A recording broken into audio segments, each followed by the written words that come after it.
Well, I was busy packing up the rig this morning, getting ready to leave Tennessee, and I almost forgot to say good morning. So, good morning, circuit riders. This is going to be 2 long travel days. We are heading from Tennessee up to northern Missouri tonight to a harvest host. It's going to be about an 8-hour drive. Let's check in Jason's work here. Brake cables, safety cables plugged in. The hitch is plugged in. Hitch is on lock. Hitch is unlocked. Everything's good. And then tomorrow we're gonna keep going up to Sioux Falls, South Dakota, to some friend's house where we're gonna be moochstocking for a week. So thanks for coming along. We'll see how this goes.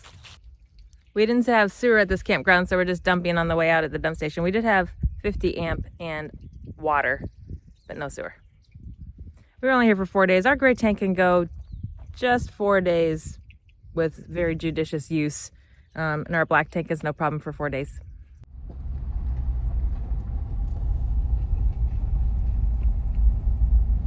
You see a drop box? There's one there. For what? This hang tag. Can you reach it? No, and I don't care to. Well, just drop it in there. They asked you for it. And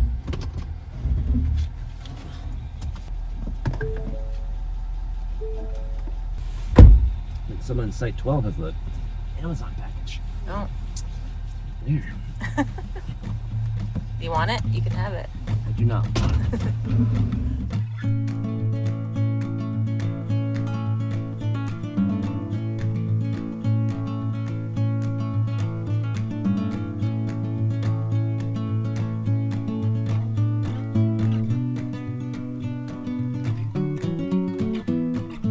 We're about to cross the Mississippi River into Missouri, and there is still a ton of flooding.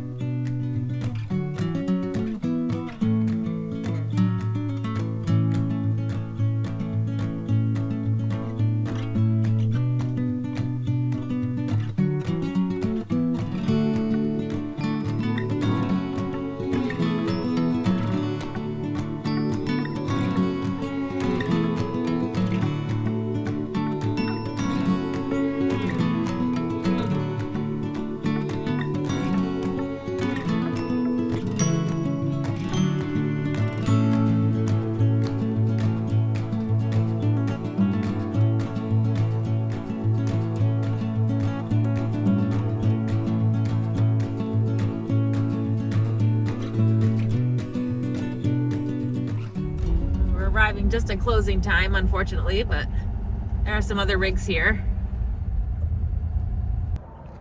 We thought that this place closed at 8 o'clock, but it's after 8 and there's still plenty of people here, so we're gonna duck in and see if we can get any food or wine or something. Nice RV spot up there.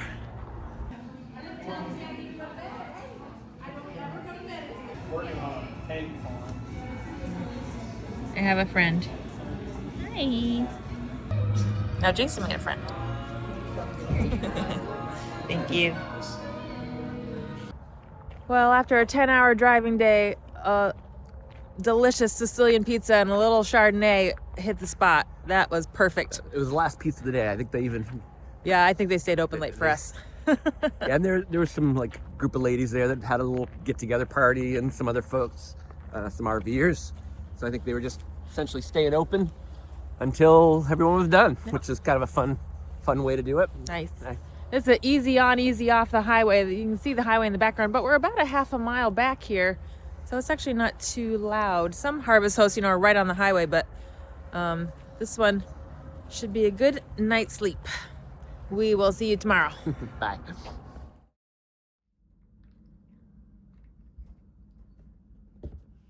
It is a beautiful morning here in northern Missouri. This harvest host has a really pretty lake and spot here.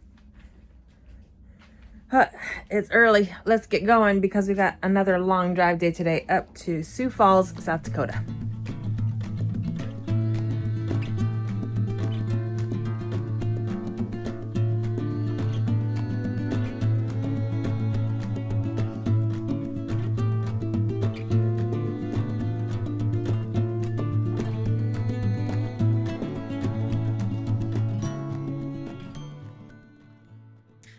Good drive day so far. We didn't hit any traffic in Kansas City because it was in the morning time, and we will go through Omaha. There might be a little traffic there, but overall much better drive than yesterday.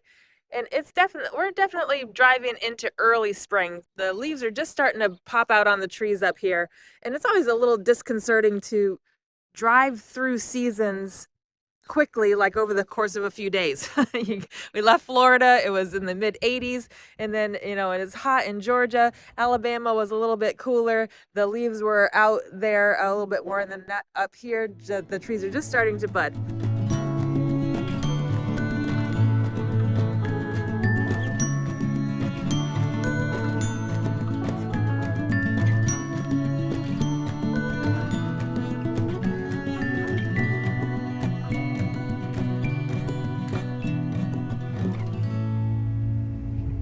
We're in South Dakota, and even though we have been South Dakota residents for the past 5 years, this is the very first time that the truck and the RV have been in South Dakota. They have South Dakota plates, but the vehicles have never been here. I'm going to talk more about that in the next video when we head over to Rapid City to renew our driver's licenses, and we'll talk about what this domicile in South Dakota experience has been like for us. But right now we are headed to outside of Sioux Falls to our friend's house, Mike and Julie. You have seen them on the channel before. Last year we met up with them in Louisiana for a great Cajun food tour in Lafayette. That was super fun. And they have been longtime friends and colleagues of ours in the church work that Jason does. So we're so excited to see them here outside of Sioux Falls. We're going to spend a few days with them and then head over to the western side of the state to do the Badlands and Mount Rushmore and some other things. Now, while we're with Mike and Julie, we are going to be mooch-docking in their driveway. They also are RVers. They have a large Class C, so we know that they're used to RV life and the requirements and everything. But what I always say about mooch-docking is it's not if you will fit in the space, it's if you can get in the space. A lot of times people have a long driveway or a big yard and they say, oh, you'll fit, no problem. But then getting into their driveway from off of the street or maneuvering around their property is very difficult. We have run into that before. I'm confident that we'll be able to fit in here, but we'll see what the situation is when we get there. Wait a second. Got all kinds of ideas for you. Okay. You can pull up and then do a parallel parking, or you can park in at an angle.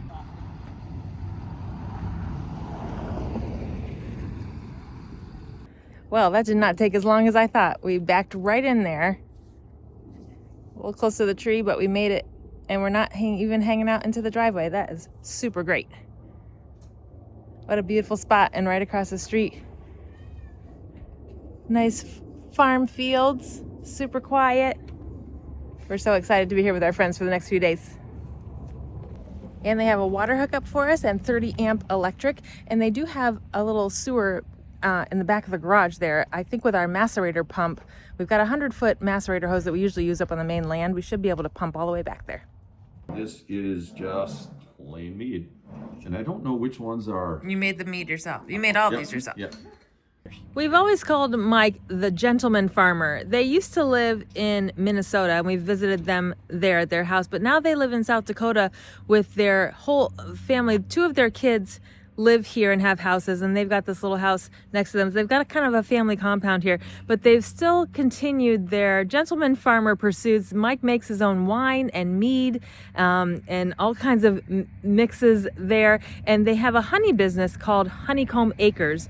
They make honey from their hives and all kinds of honey products and personal cosmetic products made from honey. So they've always just had little side businesses on the side that's so fascinating to watch, and I love to sample all of their stuff.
We're out for a little Sunday drive here. We're gonna do a loop around Sioux Falls, a little bit north, and go over into Minnesota. We're stopping first at Devil's Gulch. We're just gonna see if we can do some little trail hikes here today. Now, it is very windy out, and I've learned recently that South Dakota is kind of windy all the time, year round, but April is generally the windiest month. So I don't want to try to record anything out there because you probably won't be able to hear me. But here's some footage of Devil's Gulch.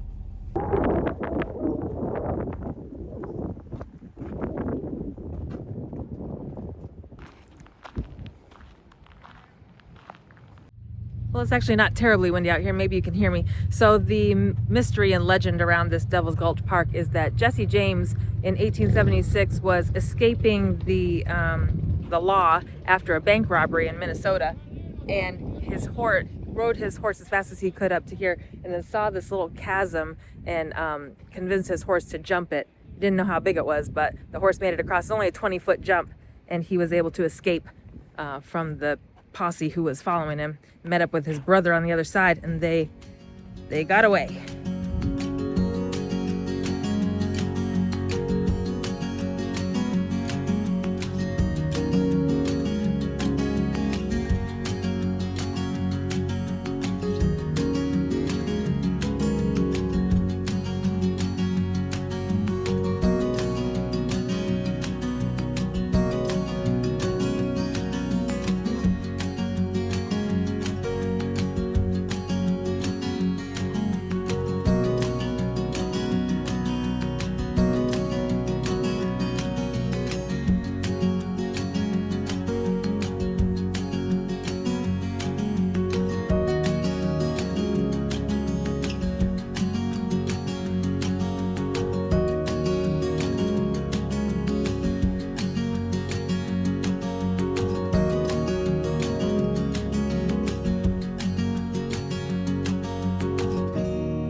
Our next stop is Pipestone National Monument. We always like to collect national park units whenever we can, and this place is only about 50 minutes northeast of Sioux Falls.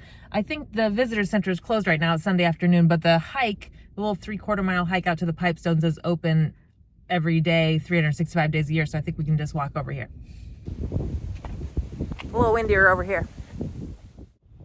So pipestone is a type of rock that was harvested by American Indians to make pipes, sacred pipes that they used in different ceremonies. And when the non-Indian settlers saw them smoking these pipes at the ceremonies, that's when it became called the peace pipe. So this area was a quarry for the pipestone. That's why it's called Pipestone Monument. And also, though, this national monument is protecting tall grass prairie grasslands. There's not much grasslands left. A lot of it has been developed and bought up now. So there is a movement in South Dakota and Minnesota to preserve the grasslands. And that's part of what this national monument is protecting, because, of course, national monuments are named that way because they're protecting something. It's different than a national park, where the parks are more geared toward recreation, people going in and experiencing the lands and the geographical features there. But a national monument is created when something in nature needs to be protected, and that's why the monument's there.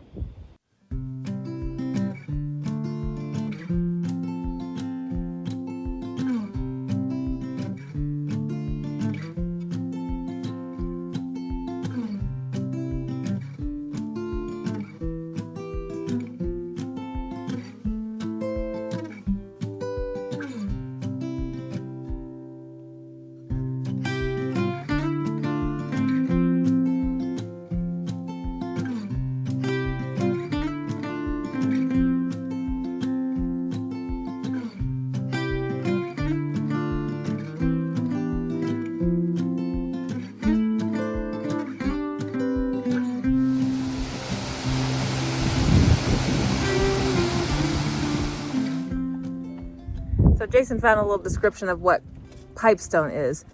The soft stone used to carve pipes is actually a clay stone that has a deep red color, and then the clay is trapped beneath sand layers. So both the clay and the sand have, over thousands of years underwent heat and pressure, which compressed the sediment and transformed the sand into quartzite and the clay into pipestone. So the pipestone is embedded in the quartzite or around it somehow. Because the pipestone is trapped beneath the quartzite, it needs to be quarried from the earth. So here's the quartzite on the top, and then it's pressing down this layer of dark red pipestone on the bottom, and that is what they are digging down to quarry out. And those piles of rubble that we saw were the quartzite that they had to dig out to get to the pipestone on the bottom. Well, we're ready to leave eastern South Dakota. We've had a wonderful time here with our friends, of course, visiting with them, visiting with their kids and their grandkids and their dog and all of their stuff here. Such a special time for us to spend a few days together. And we even got to visit their church. They have a new church plant that's a couple, 3 years old, and it's meeting in a storefront down in Brandon. And we got to spend Palm Sunday with them. So that was really special to be able to see their church. Mike and Julie's son is the pastor there. And now we are heading to western South Dakota. Now, they've told us that in South Dakota, it's known as East River and West River. The Missouri River cuts the state in half.